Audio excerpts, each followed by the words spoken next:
एक ओंकार सतनाम करता पुरख निर्भव निर्वैर अकाल मूरत अजूनी सैभं गुर प्रसाद। अंग 7वां। ये हम जपजी साहब की वाणी कर रहे हैं, जिसके कि हमने 29 पौड़ियां तक कर लिया था। 30वीं पौड़ी से अब हम आगे चलते हैं।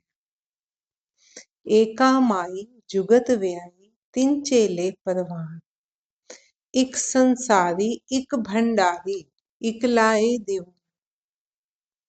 ऐसा माना जाता है कि युक्ति पूर्वक ईश्वर और माया के संयोग से 3 पुत्रों का आविर्भाव हुआ,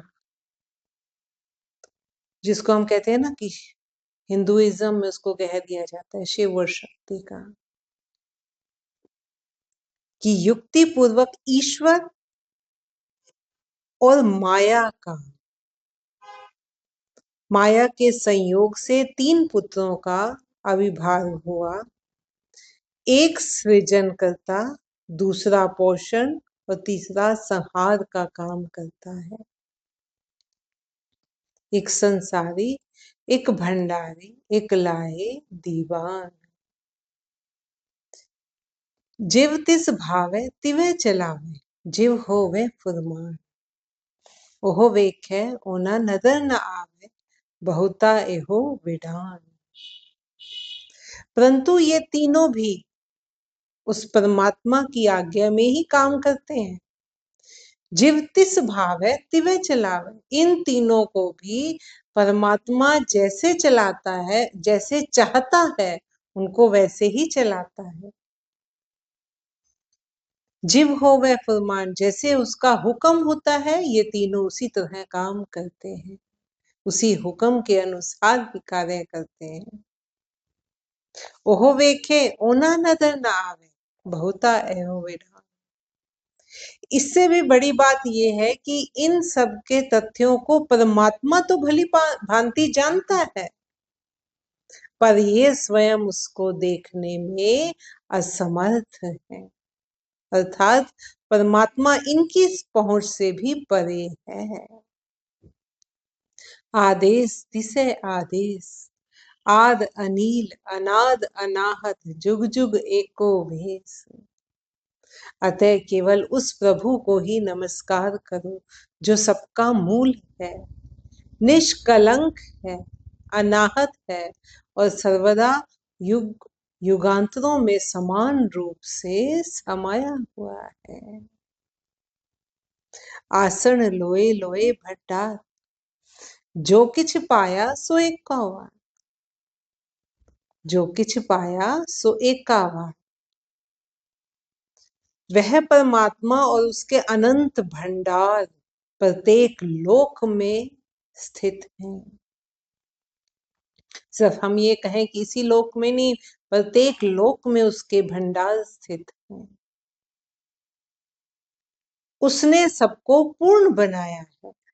अधूरे काम को पूरा करने की भांति उसे बार बार अपने खजाने की ओर देते समय देखना नहीं पड़ता। उसने जो सृष्टि की रचना की है वो पूर्ण रूप से की है। किसी भी सृष्टि की रचना में कोई कमी नहीं है। हर एक को देख लो, अपने में वो परिपूर्ण है। मनुष्यों को देख लो, धरती को, हर चीज को, चंद्रमा को, नदियों को, पशु पक्षियों को, सब अपने में पूर्ण। परमात्मा ने किसी में कोई कमी नहीं छोड़ी है, और ना ही परमात्मा को दान देते हुए बार बार उसमें देखना पड़ता है कि कितना रह गया और कितना मुझे देना है। हम कहते हैं ना कि भंडार में ध्यान रखेगा, ना ही उसको ध्यान रखना पड़ता है। वो कब देखा जाता है? जब काम अधूरा हो। परमात्मा का काम पूर्ण होता है और अधूरे काम को पूरा करने की भांति उसे बार बार अपने खजाने की ओर देते समय देखना नहीं पड़ता। कर कर वेखे सिरजन, नानक सच्चे की साची का। वह सृजन करता प्रभु सबको पैदा करके उनकी देखभाल भी स्वतः ही करता है।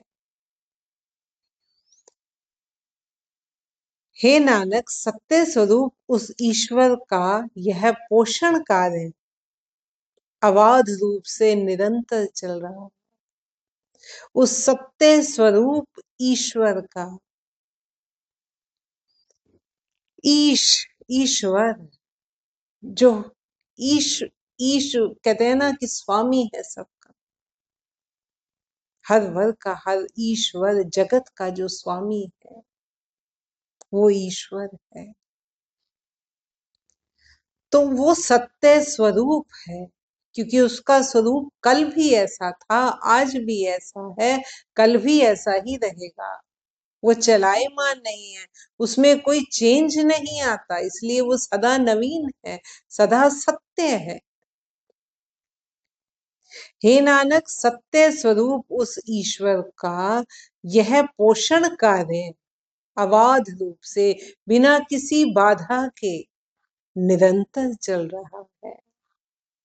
आदेश तिसे आदेश, आद अनील अनाद अनाहत, जुग जुग एको वेश। अतः केवल उस प्रभु को ही नमस्कार करो जो सबका मूल है, निष्कलंक है, अनाहत है और सर्वदा युग युगांतर में समान रूप से स्थित है। एक दो जीभो लख होए, लख होवे लख बीस, लख लख गेड़ा आखिए है, एक नाम जगदीश। एक जीभ लाख हो जाए, लाख से भी 20 लाख हो जाए, हमारी एक जीभ है ना, अगर एक जीभ की जगह लाख जीभ हो जाए, 1 लाख छोड़ो, 1 लाख से भी 20 लाख हो जाए और प्रत्येक से लाखों बार परमात्मा का नाम लिया जाए, लख लख गेड़ा आखिए है, एक नाम जगदीश। उन सभी लाखों जीवों से उस परमात्मा का नाम लिया जाए। एत रहा पथ पवड़िया चढ़िए होए 21, परंतु उस प्रभु के साथ तदात्म्य के रास्ते पर विभिन्न स्थितियों की सीढ़ी के सहारे ही गमन किया जाता है और उस प्रभु में लीन हुआ जा सकता है। एत रहा पथ पवड़िया, परंतु उस प्रभु के रास्ते पर चलने के लिए जो सीढ़ियां बनी हुई है, भक्ति की सीढ़ियां, जो ज्ञान की सीढ़ियां, ज्ञान की सीढ़ियां 7 प्रकार की सीढ़ियां कही गई है ज्ञान की। थोड़ा सा उसको समझते हैं कि ज्ञान के अलग अलग स्टेजेस हैं, भक्ति के अलग अलग स्टेजेस हैं। सबसे पहले है संकल्प, संकल्प उठना मन में कि विषयों द्वेष करना और गुरु द्वेष करना, उसको छोड़ना है, ये संकल्प लिया जाए, है ना। हरि कथा में प्रीति, उसकी परमात्मा की कथा में प्रीति होना, ये उसमें सब कुछ उसमें आता है कि एक संकल्प लिया गया, मन में संकल्प धारण किया। हरि गुण का कीर्तन आदि सब इसमें आता है। दूसरा होता है कि एक सीढ़ी ये पार हो गई तो दूसरी सीढ़ी आती है, एकांत में बैठना आपको अच्छा लगेगा, एकांत में बैठकर विचार करना, जिसको हम कहते हैं मनन करना, सारी दुनिया से कटकर, माया से कटकर एकांत में बैठना और उसके गुणों का विचार करना, मनन करना। मैं ये विचार करना और फिर मैं कौन हूं, मेरा आने का उद्देश्य क्या है, संसार क्या है। जगत की ओर से मन को रोकना, मनन जब हम करते हैं तो जब हम ये पूछते हैं कि मैं कौन हूं, ये क्वेश्चन उठते हैं अपने आप, फिर इस संसार क्यों बना है, संसार माया से हम कटने लगते हैं, ये दूसरी सीढ़ी है। तीसरी आती है जगत की ओर से मन को रोक लेना, शुद्ध अवस्था में स्थिर हो जाना। पहले में संकल्प करना कि उसमें प्रीति होना, परमात्मा में, कथा में, उसकी गुणों में, उसके कीर्ति के गायन में। दूसरी आ जाती है मनन करने की। अब जब समझ आ गई है तो फिर तीसरी आती है मन को विकारों से रोकना, जगत की ओर से रोकना। चौथी आती है ज्ञान का अभंग अनुभव होना। ज्ञान का जो हमें समझ आई, उस ज्ञान से अपने आप को जगत से अभंग ना मानना, मतलब अभंग मानना कि मैं उसी का ही रूप हूं। ज्ञान का अभंग, जिसको भंग नहीं किया जा सकता। जो आत्मा मेरे में है वही आत्मा सभी सारे जगत में है। जो परमात्मा का अंश मुझ में है वो अंश सब में है। इस बात को समझना, इस बात को अनुभव करना, सर्व जगत आत्म रूप ही भासना। जैसे समुद्र में तरंग है, तरंग ऊपर उठी और फिर समुद्र में मिल गई। पांचवी आती है उसके बाद तन का अभिमान छूट जाना। जब ये समझ आ गई परमात्मा ही सब में है, अपने तन का अभिमान छूट जाना और उस परमात्मा के स्वरूप में दृढ़ निश्चय कर लेना। छठी आती है मन और बुद्धि से लेकर जगत के पदार्थ सब में आपका अभाव होना। मैं मेरी मिट गई, जिसको हम कहते हैं। मन से, बुद्धि में, हर जगह से जो मैं बैठी हुई थी ना वो हट गई, अभिमान छूट गया।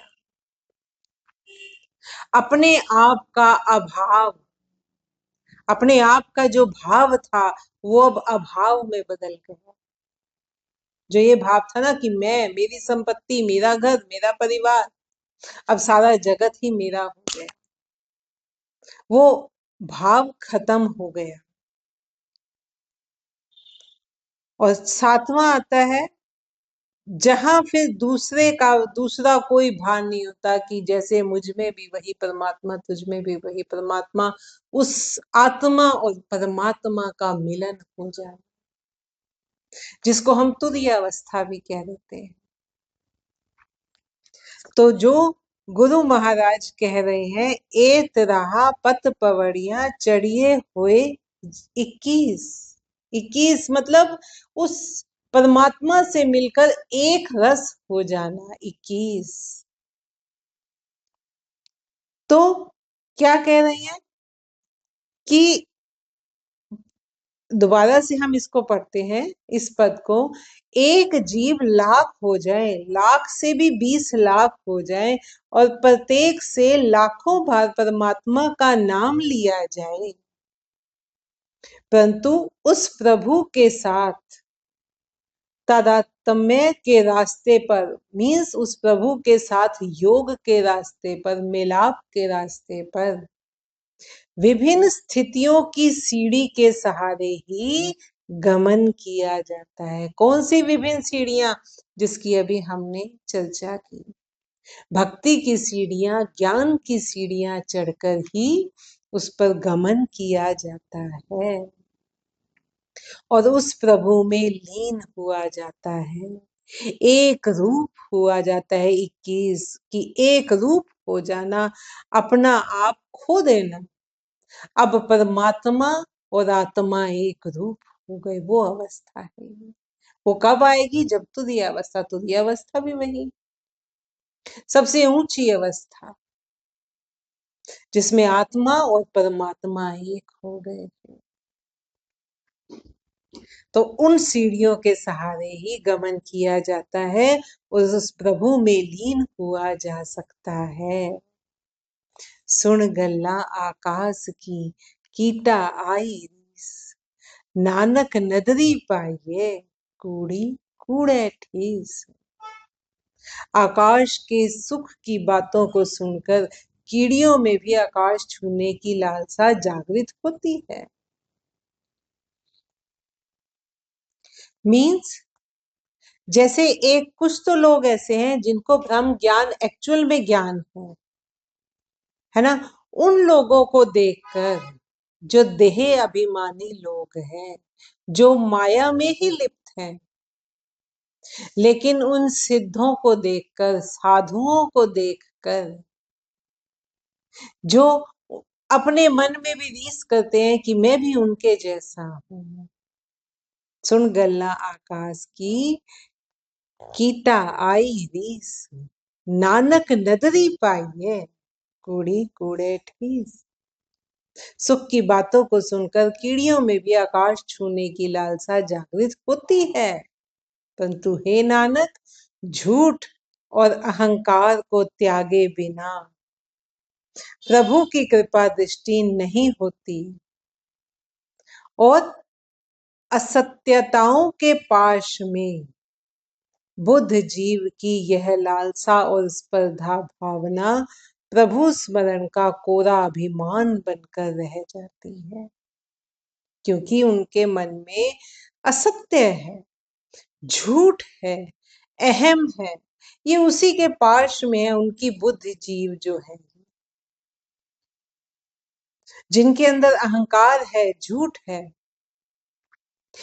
उनके मन में लालसा तो रहती है और स्पर्धा भावना भी रहती है। क्यों? क्योंकि वो उन ब्रह्म ज्ञानियों से भी ऊपर उठना चाहते हैं। तो उनका कोरा अभिमान, फिर प्रभु स्मरण भी उनका कोरा अभिमान ही बनकर रह जाता है। आखण जोर चुपे न जोर, जोर न मंगन देन न जोर। बोलना और चुप रहना अपने ही वश में नहीं है। मन चाही वस्तु पाना एवं कुछ दे देना भी अपने वश में नहीं है। जो हम कहते हैं ना कि मैंने बोला, मैं ना बोलता तो ऐसा ये काम ना बनता, मैं बोला इसीलिए ये काम बना, या मैं चुप रहा इसलिए ये काम बना।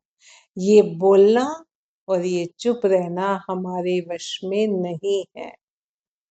मन चाही वस्तु का पाना, आहा, मुझे तो अपनी मनपसंद चीज मिल गई, ये मैंने किया था इसलिए मिल गई, या मैंने दान दिया, मैंने ये चीज दे दी। मन चाही वस्तु लेना या देना वो भी हमारे वश में नहीं है। आखण जोर न चुप, चुप्पे न जोर, जोर न मंगण देन न जोर। जोर न जीवन मरण न जोर।